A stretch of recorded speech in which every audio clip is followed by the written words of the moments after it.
इस वीडियो में हम pair of linear equations in two variables के ग्राफिकल रिप्रेजेंटेशन के बारे में और पढ़ेंगे।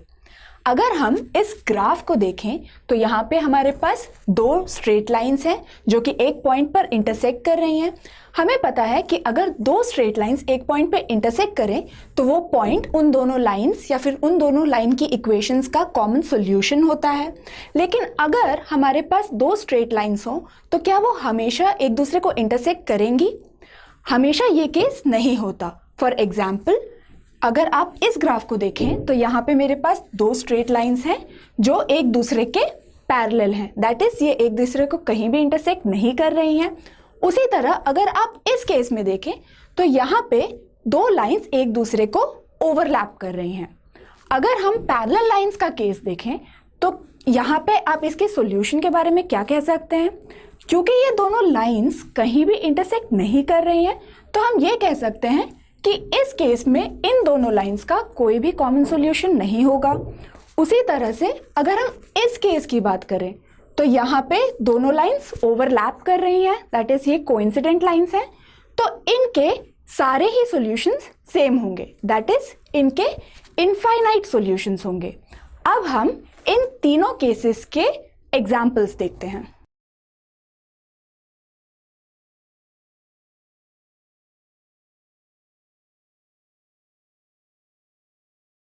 अब हम फर्स्ट केस देखते हैं। यहाँ मुझे दो इक्वेशंस दी हुई है, x minus y minus two equal to 0 and x plus y plus 1 equal to 0। अगर मुझे इन दोनों इक्वेशंस को ग्राफ पर प्लॉट करना हुआ तो मुझे इन दोनों के मिनिमम दो सॉल्यूशन निकालने पड़ेंगे। तो अगर मैं पहले इक्वेशन को देखूं तो इसके दो सॉल्यूशन हो सकते हैं 0, -2 एंड 2, 0।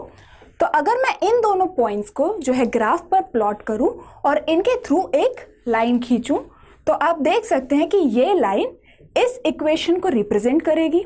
उसी तरह से अगर मैं एक लाइन 0, -1 एंड -1, 0 से पास कर रहा हूं तो हमारी ये ब्लू लाइन जो है x plus y plus 1 equal to 0 इस इक्वेशन को रिप्रेजेंट करेगी। अगर आप ये दोनों रेड एंड ब्लू लाइंस को देखें तो ये एक पॉइंट पर इंटरसेक्ट कर रही हैं, दैट इज 1/2, -3/2। तो ये पॉइंट इन दोनों इक्वेशंस या इन दोनों लाइंस का कॉमन सॉल्यूशन है।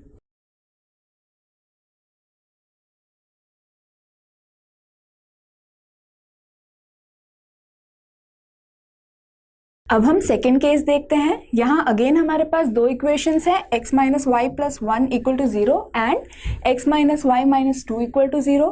अगर इन दोनों इक्वेशंस के सॉल्यूशंस को हम ग्राफ पर प्लॉट करें और उन्हें ज्वाइन करें तो आप देख सकते हैं कि जो हमारी रेड लाइन है वो x minus y plus 1 equal to 0 वाले इक्वेशन को रिप्रेजेंट कर रही है and blue line x minus y minus 2 equal to 0 equation को रिप्रेजेंट कर रही है। ये दोनों ही लाइंस एक दूसरे के पैरेलल है, दैट इज रेड और ब्लू लाइंस कभी भी एक दूसरे को इंटरसेक्ट नहीं करेंगी। हेंस इन दोनों लाइंस या इन दोनों इक्वेशंस का कोई भी कॉमन सॉल्यूशन नहीं होगा।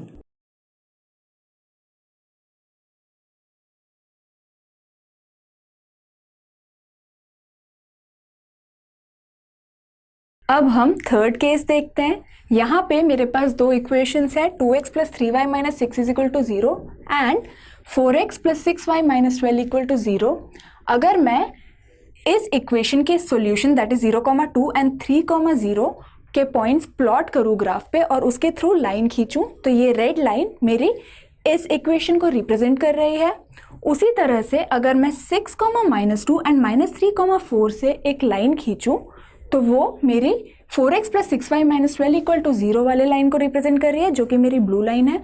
आप देख सकते हैं कि ये ब्लू लाइन इस रेड लाइन के ऊपर कंप्लीटली कोइंसाइड कर रही है, दैट इज इन दोनों इक्वेशंस के इनफाइनाइट सॉल्यूशंस हैं।